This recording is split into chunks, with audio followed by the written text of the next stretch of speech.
podcast.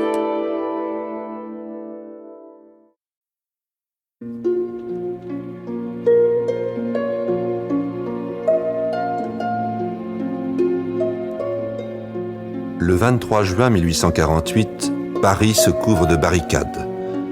L'insurrection de la classe ouvrière éclate avec violence. Pendant 4 jours, la guerre de rue fait rage, mais le général Cavaignac triomphe des insurgés.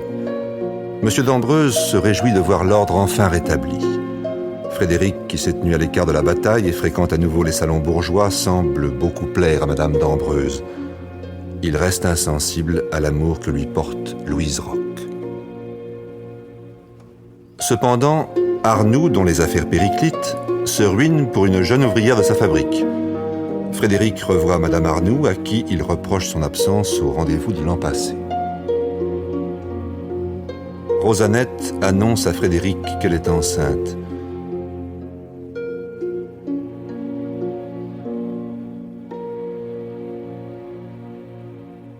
Des lauriers. Ah, mon pauvre vieux, mais te voilà de retour à Paris? Je te croyais commissaire en province. Frédéric, je suis content de te revoir à un point que tu n'imagines pas. Pourquoi n'es-tu pas venu chez moi plus tôt? Mais tu étais toujours absent. Ta concierge me faisait des réponses mystérieuses. Et puis, je ne voulais pas me présenter chez toi, disons, en vaincu. Qu'est-ce que tu me racontes? La vérité, oui. C'est vrai, tu as l'air accablé.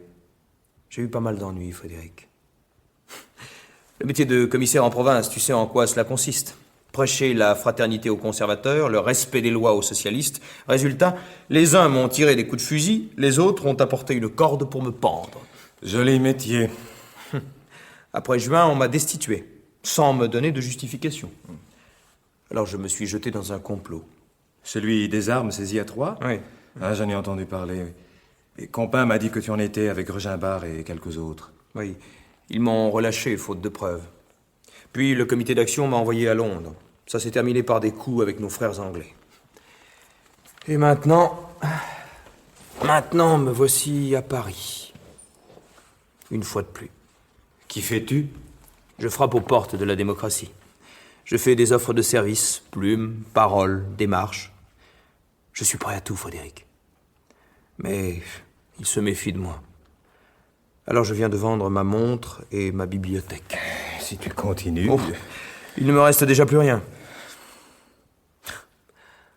Parfois j'envie le sort de Sénécal. Oh. Que devient-il, ce cher Sénécal? Déporté. Il est en train de crever à Belle-Île. Tout le monde n'a pas ta chance.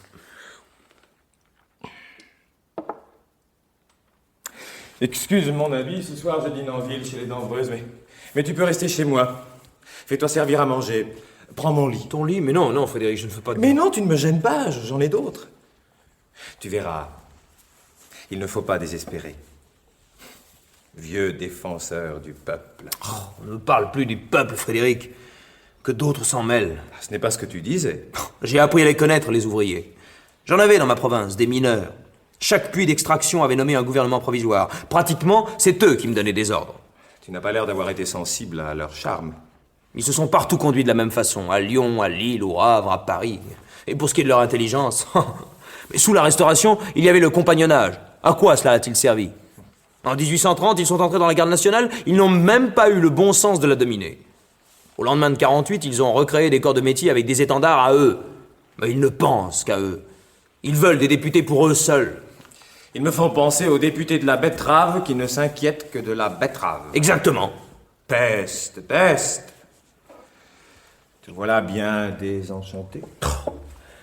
J'en ai assez de ces cocos-là. Que ce soit Robespierre, l'empereur ou Louis-Philippe, ils sont tous dévoués à qui leur jette du pain dans la gueule. Ah, Frédéric. Nous aurions dû mettre le feu aux 4 coins de l'Europe. Et l'étincelle, mon vieux. Il vous manquait l'étincelle. Pardonne-moi, mais vous n'étiez au mieux que des petits bourgeois. Ouais, des espèces de cuistres. Et les ouvriers n'ont pas tous les torts. Qu'est-ce que vous avez fait pour eux? Rien. Comment? Nous avons proclamé leurs droits. Des phrases, toujours des phrases. Qui réclamait le pouvoir? Le salarié. Qui l'a gardé? Le patron. Pourtant, je crois toujours au progrès. Moi aussi, mon vieux. Mais est-ce que c'est le peuple qui peut le réaliser? Ou l'aristocratie? Ou un homme? C'est toute la question. Oh, allons jusqu'au bout. La République me paraît vieille. Qu'on le veuille ou non, l'initiative vient toujours d'en haut, et le peuple est toujours en bas. Eh oui. Tu as peut-être raison. Ce que veulent les citoyens, c'est tout simple, c'est la paix. C'est pouvoir vaquer tranquillement à leurs petites affaires. C'est pourquoi je prétends que les conservateurs ont toutes leurs chances. C'est de ce côté-là que tu devrais te mettre, car c'est là qu'il manque d'hommes neufs. Si tu te présentais... Moi? Oh non. Non, tu n'y penses pas, voyons. Mais je sais qu'il y a un siège vacant dans l'Aube. Il est pour toi? Celui que brigue M. d'Ambreuse, merci bien. Pas du tout, il y en a un deuxième. Oui, M. d'Ambreuse était sur un autre arrondissement. Et puis il a été réélu à la législative. La voie est libre. Cela demande réflexion. Mais je peux m'en occuper. Je connais tous les cafés de la région. On fait croire aux paysans tout ce qu'on veut. Pour un peu, tu me tenterais?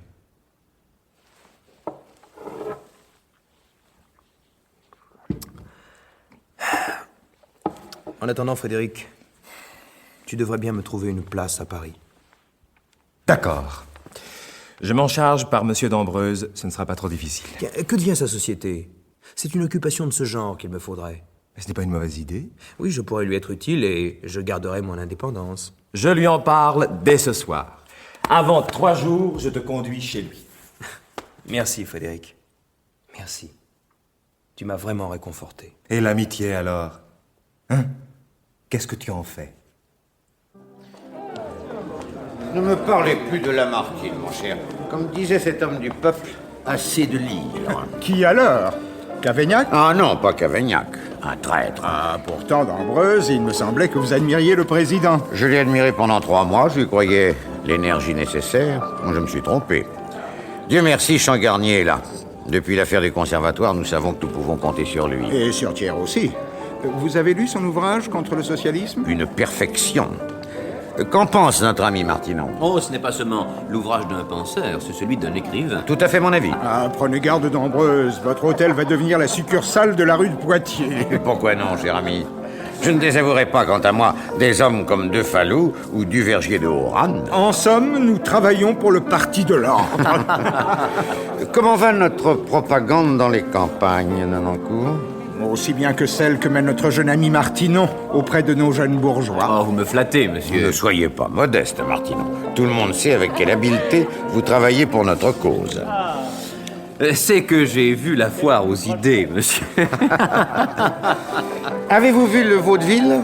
Il paraît que c'est très drôle. Oh, c'est digne d'Aristophane. Simplement. Et vous, Moreau, l'avez-vous vu? Pas encore, monsieur, mais cela ne saurait tarder. Nous connaissons nos auteurs. Dans ce cas, vous avez lu, monsieur, la biographie de Fumichon par votre ami Hussonnet. Eh bien, c'est un chef-d'œuvre. Je doute que nos républicains l'aient beaucoup apprécié.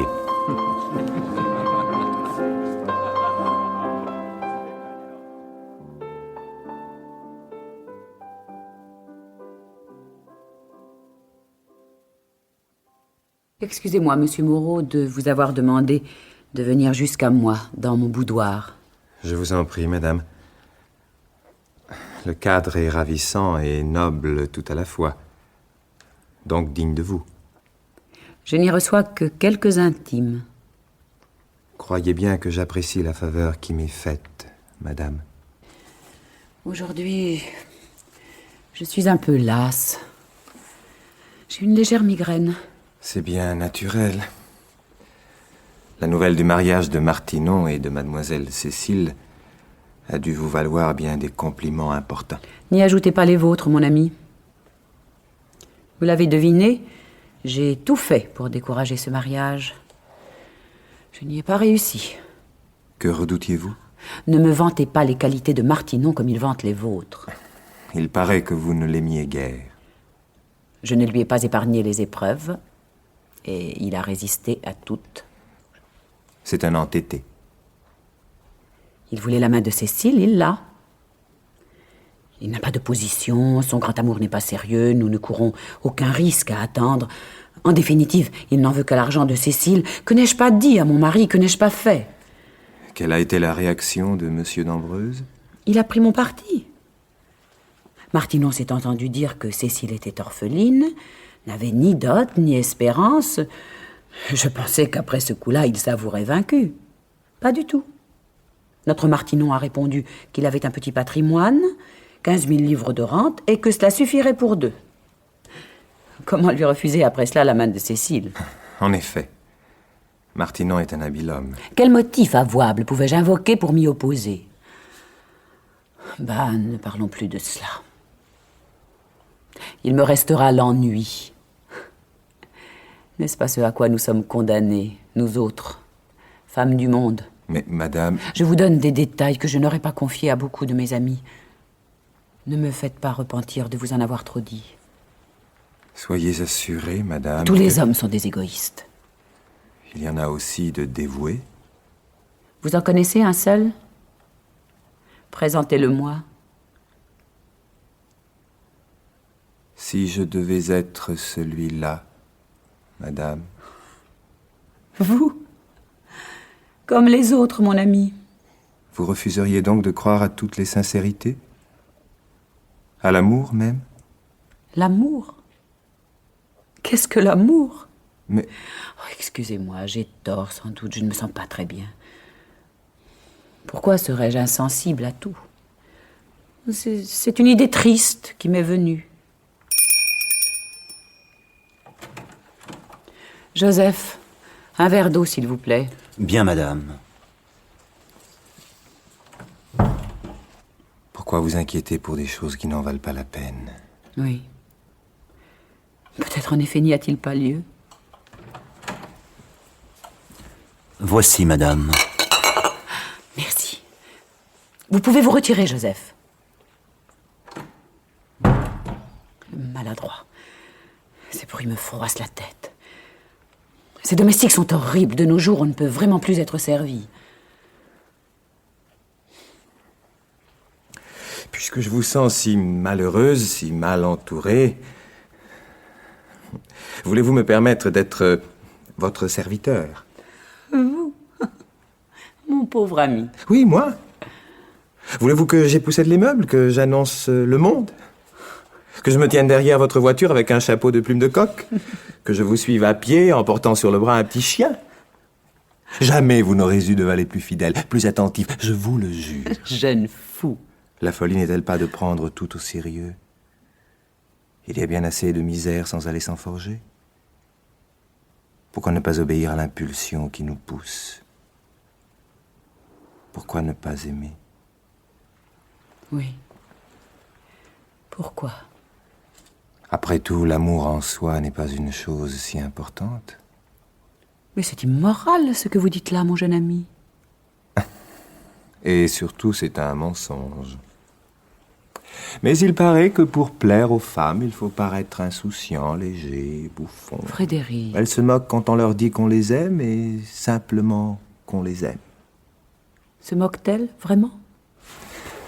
Comment un jeune homme peut-il dire son amour à une femme qui est belle, noble, riche, qui a toutes les délicatesses, tout l'esprit du monde? Quand il se trouve devant elle, comment peut-il... Frédéric, relevez-vous, je vous en prie. Oui, vous me faites peur. Je vous demande pardon. Je perds le sens. Je ne voulais pas vous dire tout cela, mais vous êtes si belle. Quand je suis près de vous, les arbres du jardin s'arrêtent de frissonner, les nuages restent immobiles. Le monde entier retient son souffle. Il se fait un grand silence. J'oublie où je suis, qui vous êtes. Il n'y a plus rien que vous. Vous. Plus rien que nous, Frédéric. Mon ami. Si j'allais vous croire. Mon amour. Revenez dîner ce soir. Nous serons seuls.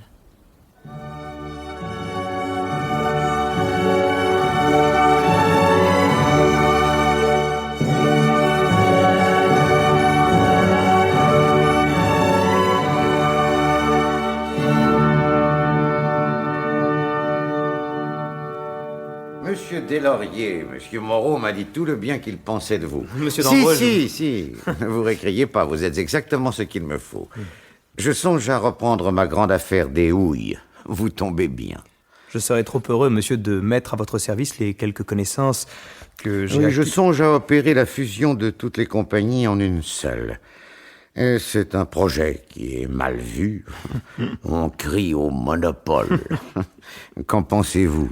Mon Dieu, que ces messieurs vous disent comment faire une grande exploitation sans capitaux. Ils en seraient bien embarrassés, je pense. Vous avez pour vous la loi de 1810 qui établit au profit du concessionnaire un droit impermutable. Ils ne peuvent empêcher les fusions. S'ils essayaient de le faire, ils attenteraient au principe même d'association, qui est un principe démocratique. Et vous pourriez alors les attaquer comme mauvais républicains. Ah oui, ce serait plaisant. Vous me paraissez connaître parfaitement la question, monsieur Deslauriers. Rédigez-moi un court mémoire là-dessus. Je vous engage. Ah, oui, mon vieux.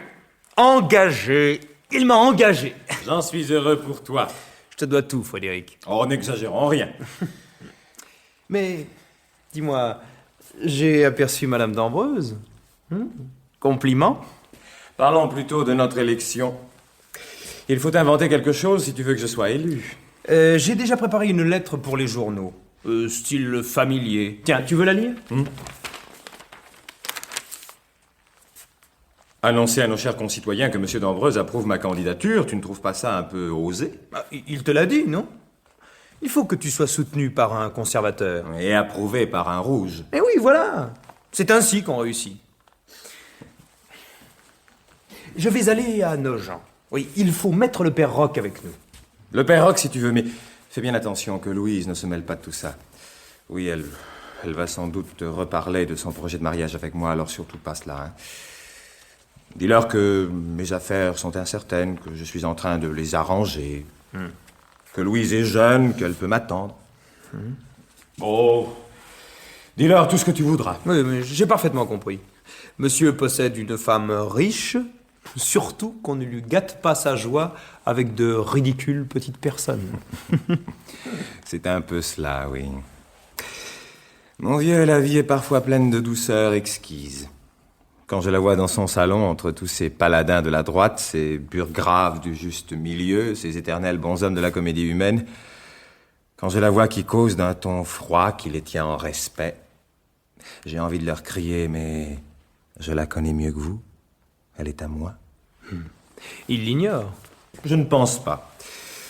Pour le monde, une liaison, tu sais, cela devient vite une chose convenue, acceptée. Elle me ramène dans sa voiture, elle m'envoie des fleurs, elle me fait 1000 cadeaux, elle vient chez moi. Elle s'est même présentée un soir en grande toilette de bal, les bras nus, des perles dans les cheveux. J'ai dû la gronder. Magnifique imprudence. Désir de t'enflammer.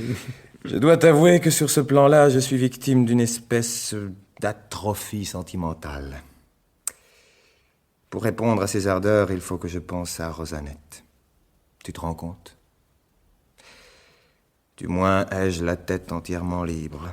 Et que dit Rosanette de tout cela? Elle ignore tout, évidemment, sinon ce serait des scènes. Et comme je ne peux plus rester en tête-à-tête avec elle... Une personne si joliment faite? Bête, ignorante, paresseuse. Voilà comment elle se découvre quand on vit avec elle chaque jour. Elle se chamaille avec sa bonne comme une poissarde. Alors, entre elle et l'hôtel d'Ambreuse... Sentiment de libération. Fréquentation d'un monde supérieur. N'empêche, c'est une chance inouïe que Madame d'Ambreuse se soit jetée à ta tête. Elle s'ennuyait, je pense. Elle aussi, elle voulait un grand amour. Avec un marchepied pareil, toutes les ambitions te sont permises.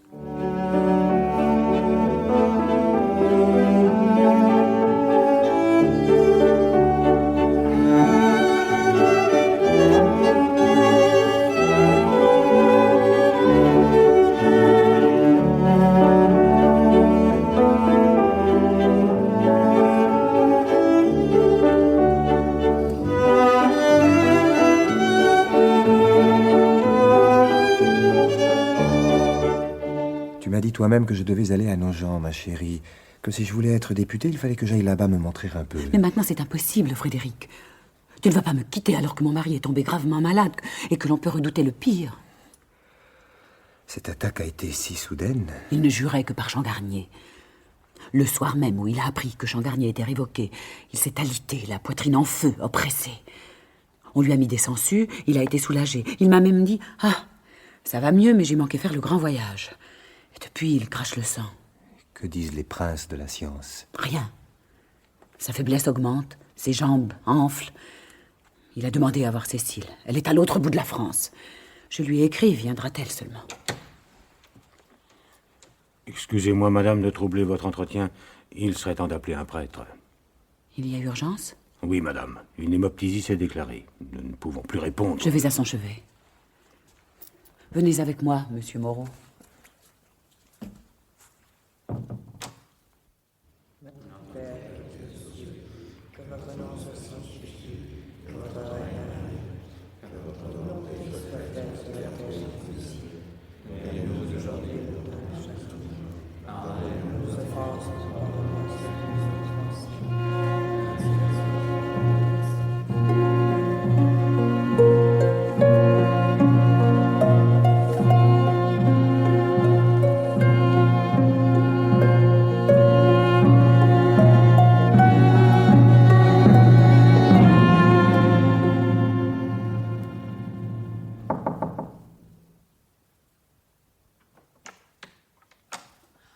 Ah, c'est toi.